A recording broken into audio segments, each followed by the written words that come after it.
Bonsoir à tous, il est 20h, voici les titres de l'actualité de ce mercredi 21 septembre. Les dirigeants des 193 pays membres de l'ONU sont réunis à New York pour la 71e Assemblée générale des Nations Unies. Le développement durable, les questions sécuritaires et les crises à travers le monde sont au menu. Le président du Faso a pris part aux travaux de cette grande rencontre de la communauté internationale. Le Conseil des ministres de ce mercredi s'est penché particulièrement sur le budget de l'État gestion 2017. Ce budget se chiffre à 2004 milliards de francs CFA. Comment ces fonds seront mobilisés? Quels sont les axes stratégiques de ce budget? Des réponses tout à l'heure avec notre invitée, Madame Rosine Koulibaly-Sori, ministre de l'Économie, des Finances et du Développement. Le carburant vendu dans les stations-service au Burkina contient-il des composants toxiques? La question est sur toutes les lèvres depuis la publication d'un rapport sur la qualité de l'essence dans les pays africains. Nous avons posé la question à des citoyens et aux responsables de la SONABI. Vous entendrez leurs réponses. Et puis, c'est l'une des conséquences des attaques de Boko Haram au Nigeria. Le nord-est du pays est frappé par la famine. Plus de 4,5 millions de personnes souffrent d'un déficit alimentaire aigu selon les Nations Unies. C'est une tribune mondiale pour discuter des grands sujets qui préoccupent la communauté internationale. L'Assemblée générale des Nations Unies, 71e du genre, s'est ouverte hier à New York. Les objectifs du développement durable, une impulsion universelle pour transformer notre monde, c'est le thème de cette grand-messe. Mais actualité oblige, les questions de sécurité et de paix se sont invitées au débat.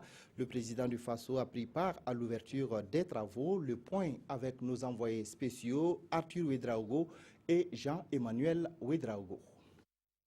C'est le grand rendez-vous annuel des pays du monde. 193 États, une seule tribune. À cette 71e Assemblée générale des Nations Unies, ce sont les objectifs du développement durable qui sont en vitrine. Le secrétaire général des Nations Unies, dont le mandat tire à sa fin, dépeint un monde dans la tourmente. Yémen, Syrie, Afghanistan, le Sahel africain, la Palestine, la péninsule coréenne, autant de foyers de tension et la liste est loin d'être exhaustive.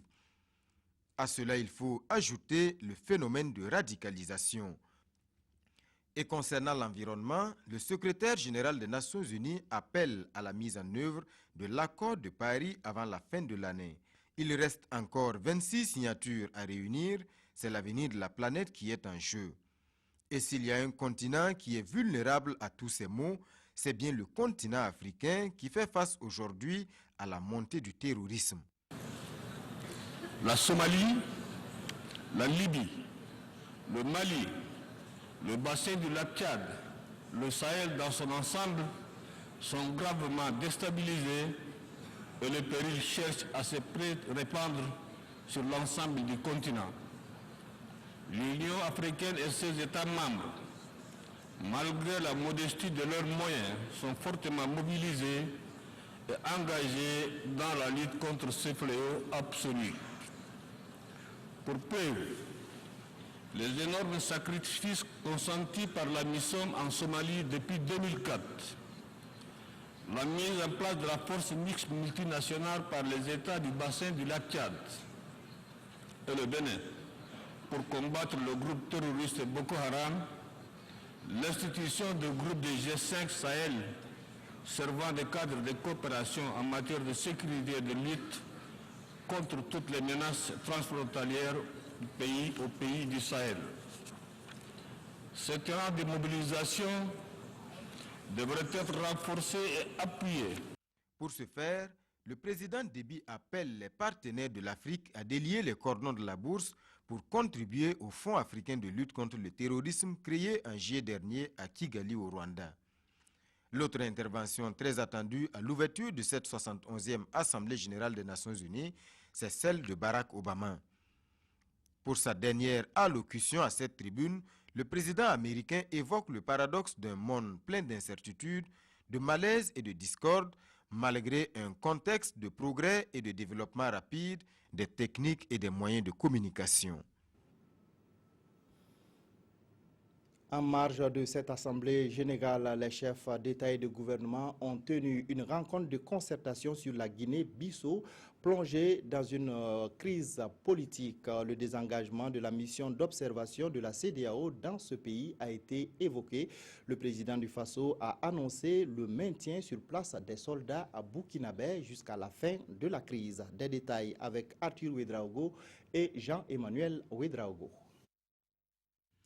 En marge de la 71e Assemblée générale des Nations unies ici à New York, les chefs d'État et de gouvernement de la CEDEAO se concertent sur la crise politique qui perdure en Guinée-Bissau.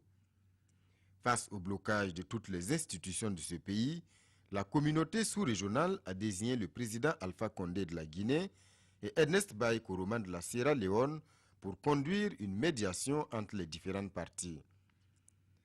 Au terme de la mission, une feuille de route en 6 points est dressée et soumise ici à l'appréciation des chefs d'État. C'est un plan en 6 points et dont il est urgent de mettre en œuvre le premier point, c'est-à-dire rencontrer toutes les parties en Guinée pour pouvoir discuter du contenu et voir bien que tout le monde maintient la disponibilité à une discussion franche, à une prise de responsabilité des différents partis politiques en vue de trouver une véritable sortie de crise. Deuxièmement, au terme de ce premier point, le deuxième point qui est important, c'est de mettre en place un gouvernement fonctionnel. La mission de médiation va donc se poursuivre en Guinée-Bissau, un pays où aucun président élu n'est jamais allé au terme de son mandat. En attendant le modus vivendi, pas question d'abandonner ce pays. Le désengagement de la mission d'observation peut attendre. Le retrait est d'actualité, mais on nous a demandé, pour des raisons de sécurité, de pouvoir garder nos troupes là-bas, même si, malheureusement, sur le plan financier, la CEDEAO n'arrive pas à respecter ses engagements vis-à-vis du Burkina Faso. Mais nous pensons que d'ici les 6 mois qui viennent, puisqu'il y a un travail de formation et de reprise en main, nous pourrons nous retirer.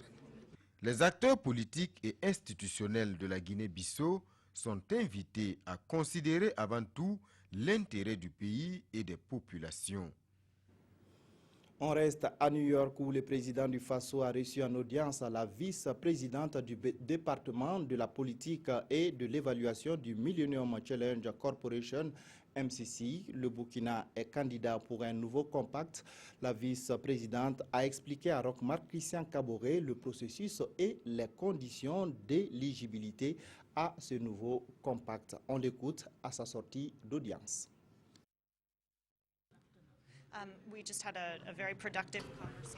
J'ai eu avec Monsieur le Président des discussions productives et je lui ai présenté les conditions de réélection pour le compact.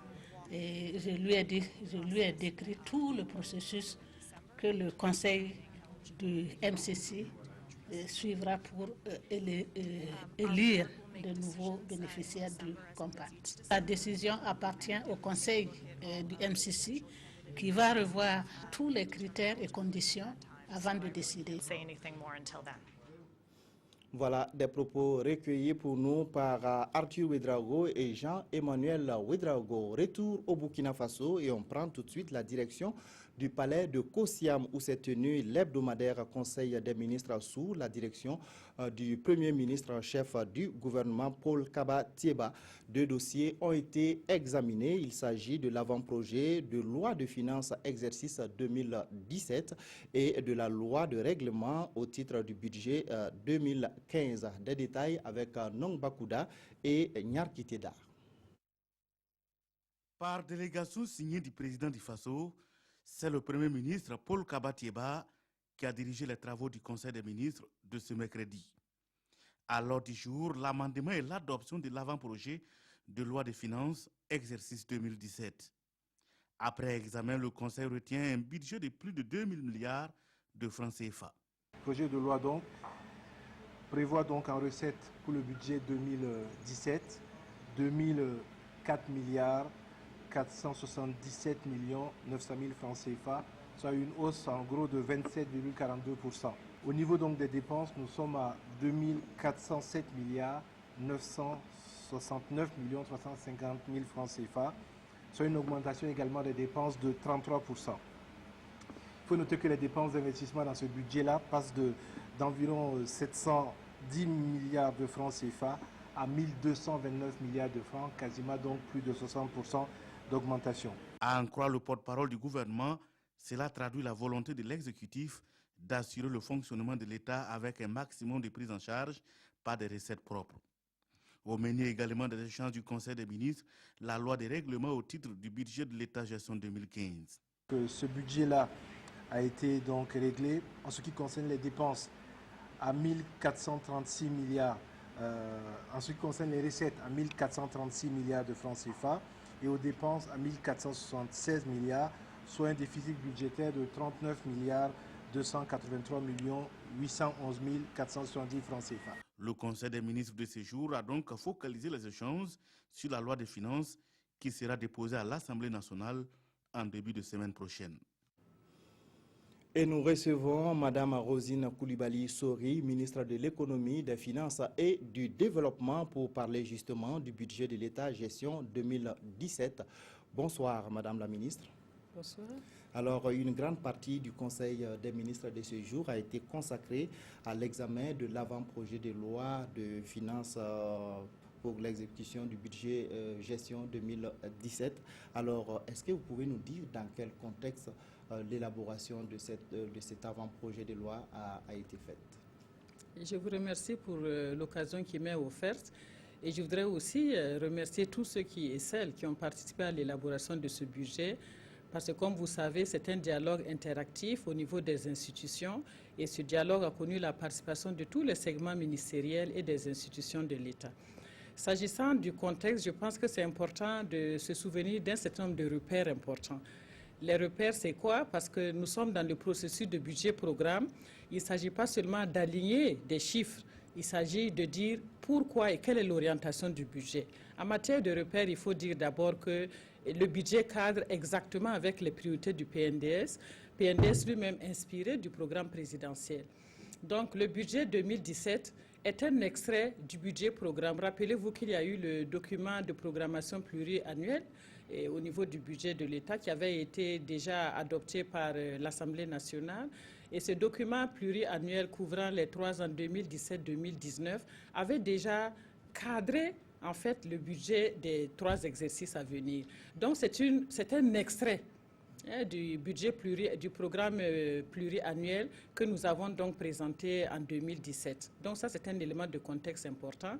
Et l'élément de contexte, c'est dire que nous sommes dans une réforme budgétaire où maintenant c'est l'exercice de budget programme. Et j'étais heureuse la semaine dernière lorsque j'ai reçu une mission technique du Fonds monétaire international. Ils ont été heureux de constater que le Burkina a maîtrisé vraiment cette réforme et que la conduite du processus vraiment était très bien par rapport à certains pays qui ne se sont même pas encore lancés dans la réforme budgétaire. Maintenant, ça c'est les repères pour rappeler dans quel contexte cela s'est fait. Maintenant, en plus de cet arrimage-là, le budget est un instrument de politique économique, comme vous le savez. Le budget décrit les priorités au niveau d'un gouvernement. C'est ainsi que vous allez voir que c'est un budget d'abord qui, de façon claire, montre que nous voulons que les investissements soient massifs, très important. Tout à l'heure, le ministre de la Communication vous a dit qu'au niveau des investissements, c'est un accroissement de 73% de 2016 à 2017, ce qui est un bond qualitatif très important. Donc, c'est un budget ambitieux, ça c'est très important. Il faut se dire aussi que c'est un budget qui tient compte aussi des secteurs porteurs de croissance. Vous allez voir si on a le temps, les dépenses, ce sera surtout des dépenses au niveau des infrastructures, au niveau des secteurs de transformation, la petite et moyenne entreprise. C'est un budget pro-pauvre parce qu'il y a des investissements dans le secteur rural, mais aussi pour la création d'emplois. Et c'est un budget donc qui permet une transformation de l'économie, une amorce de transformation de l'économie en axant effectivement les investissements au niveau du secteur rural. Vous allez voir aussi, c'est important aussi de dire que dans ce budget, les secteurs sociaux n'ont pas été oubliés. Déjà en 2016, on avait commencé un certain nombre d'investissements au niveau des secteurs sociaux. Nous allons les poursuivre, que ce soit au niveau de l'éducation, que ce soit au niveau de la gratuité, au niveau des soins de santé, pour surtout la mère et l'enfant, que ce soit au niveau des questions sociales, nous les avons prises en compte, y compris la prise en compte déjà en 2016 de l'appurement de toutes les incidences financières du dialogue que nous avons eu avec les acteurs sociaux. D'accord. Alors ce budget, s'il est adopté par l'Assemblée nationale, sera de 2004 milliards de francs CFA. Alors comment comptez-vous mobiliser tous ces fonds? Bon, on fait la différence. Le budget, c'est bien sûr en ressources et en emploi, recettes et dépenses. Les 2004 milliards, ça c'est au niveau des recettes. D'accord? Et donc, nous avons des dépenses qui atteignent le niveau de 2400 milliards, plus de 2400 milliards. Et naturellement, il y aura un déficit qu'il faut combler. Le plus important, c'est d'abord de montrer que nous voulons d'abord que le budget soit majoritairement financé sur ressources propres, plus de 60% sur des ressources propres. Ça, c'est un message politique fort. Et vous allez voir au niveau du budget, justement, tant il y a un accroissement significatif au niveau du budget d'investissement, mais vous allez voir qu'en revanche, au niveau du fonctionnement, le taux d'accroissement est de à peu près 6%. Cela montre effectivement qu'il y a des efforts en matière d'investissement, ce qui nécessite des ressources supplémentaires. En plus de nos ressources propres, nous allons donc, d'ailleurs au niveau des ressources propres, c'est important de dire qu'il y aura un certain nombre de réformes courageuses que nous allons poursuivre au niveau de la fiscalité, par exemple, au niveau de la douane, en fait, tous les secteurs qui peuvent apporter des ressources au gouvernement. Ça, c'est un aspect très important que je voudrais souligner. Maintenant, pour le gap à financer, il n'y a pas de secret. Le gap à financer, il faut chercher de l'argent ailleurs avec nos partenaires. C'est pour cela que nous comptons sur la conférence des partenaires au développement du Burkina qui va se tenir les 7 et 8 décembre prochains à Paris. Et cela va nous permettre de mobiliser un certain nombre de ressources. D'abord, des ressources sous forme de dons. Nous avons des partenaires qui nous donnent de l'argent sans demander des remboursements. Il y a des prêts concessionnels. Il y a un certain nombre de partenaires qui nous accordent des prêts à des conditions acceptables pour tenir compte des capacités d'endettement du pays. Sinon, nous allons aller sur le marché régional. Nous avons prévu, par exemple, 300 milliards en termes d'emprunts obligataires sur le marché régional et international aussi s'il le faut. Mais aussi, et ce point est important, nous avons prévu aussi des partenariats publics-privés. Cela veut dire quoi?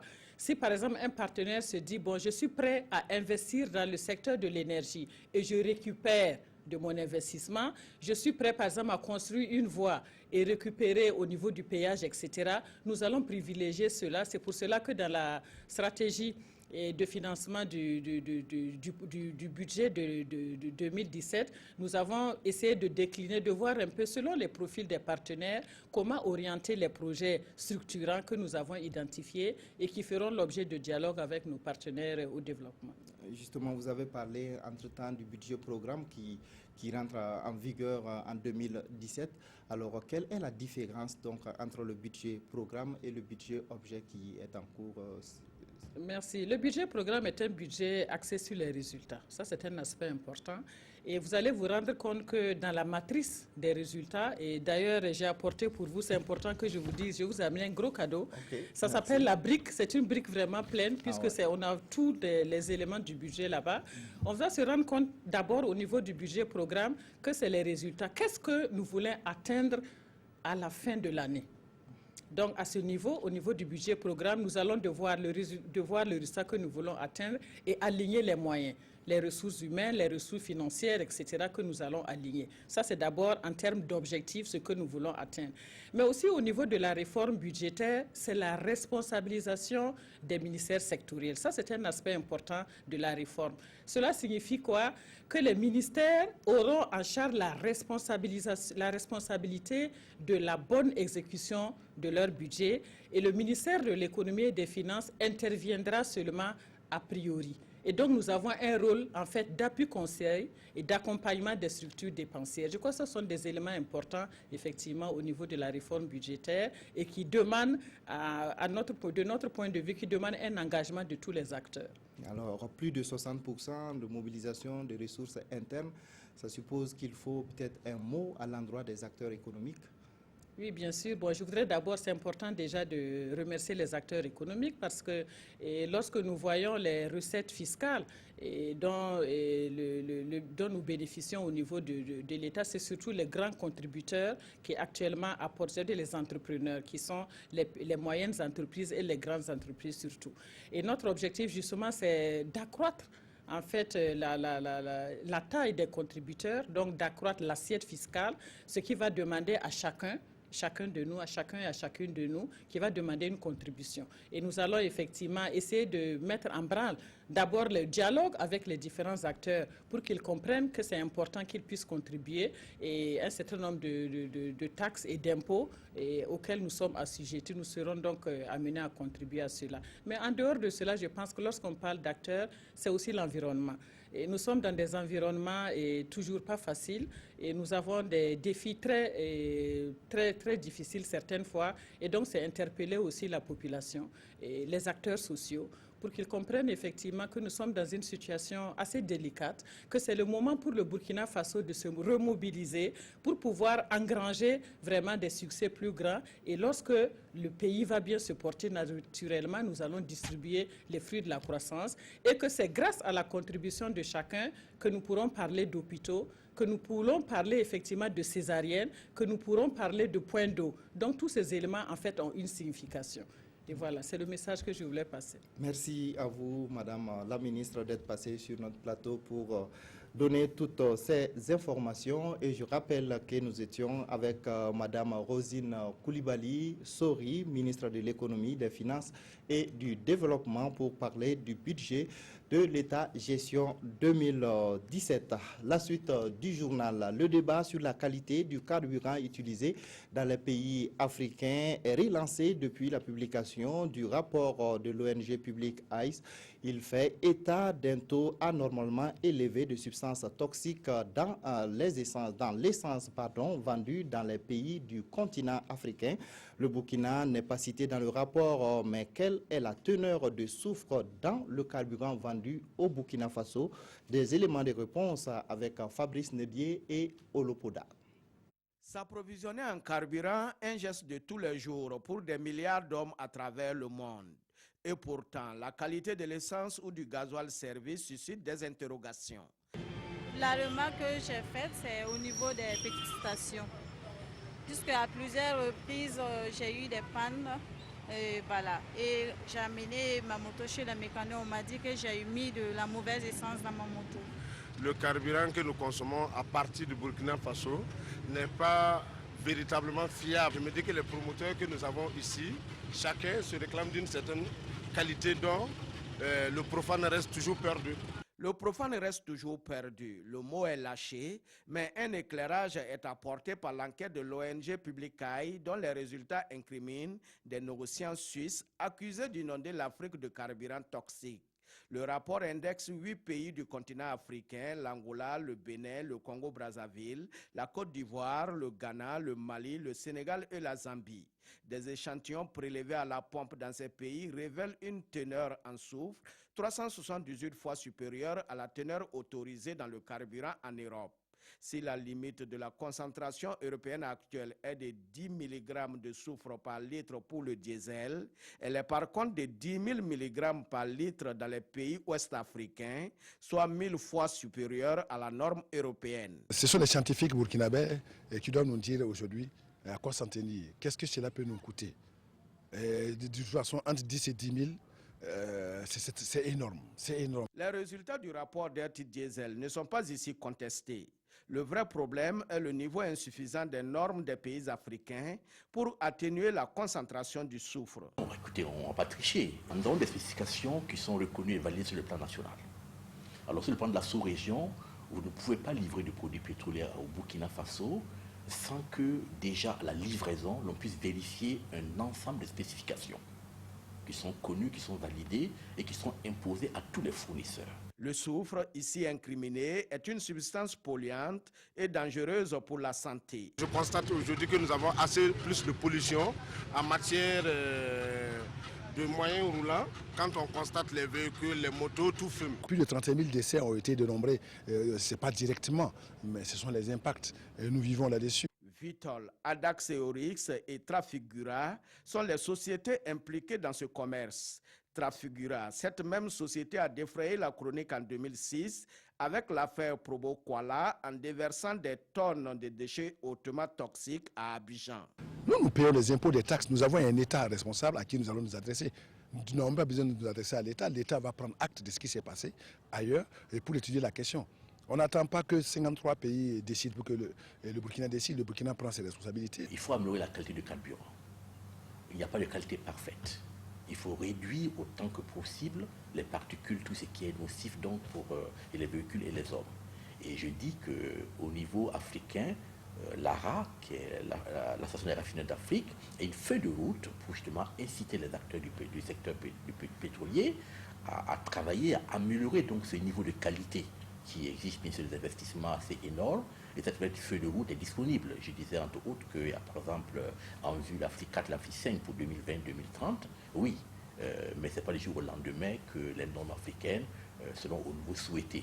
Si diminuer la quantité de soufre et améliorer la qualité du carburant est jugé très coûteux, le prix à payer par les populations africaines est encore plus élevé.